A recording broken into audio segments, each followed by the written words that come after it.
دماغك مثل إسفنجة، أي شيء تسمعه يدخل فيها حتى لو ما ركزت أو فكرت فيه.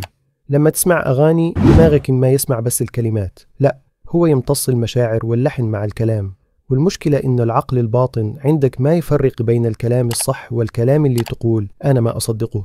يعني لو أغنية تقول ما في أمل، كل الناس كذابين، وسمعتها كثير، دماغك يبدأ يصدق هالكلام بدون ما تحس، لأنه يتكرر ويصير مثل برنامج داخلي. غير كذا لما اللحن يكون حلو دماغك يطلع له هرمونات سعادة، دوبامين، فتبدأ تحب الكلام حتى لو كان سلبي، لأنه مربوط بمشاعر حلوة. وهذا كله برمجة ذهنية بدون ما تدري. يعني الأغاني مش بس ترفيه، هي كأنها تزرع أفكار داخل دماغك، ولو كانت الأفكار سلبية أو غلط تأثر عليك في تصرفاتك ومزاجك بدون ما تحس.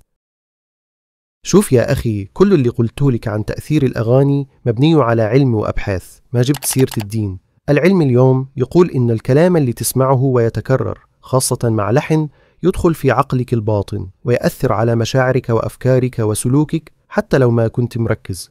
والمذهل إن الرسول قبل 1400 سنة قال نفس الكلام لما قال من كان يؤمن بالله واليوم الآخر فليقل خيرا أو ليصمت، وإن الكلمة الطيبة صدقة. وهذا قبل لا يعرفوا شيء اسمه برمجة عقل أو تأثير الكلمات. يعني حتى من غير ما نتكلم من باب الدين، العلم لحاله اليوم يثبت إن كلام الرسول كان حقيقي 100%.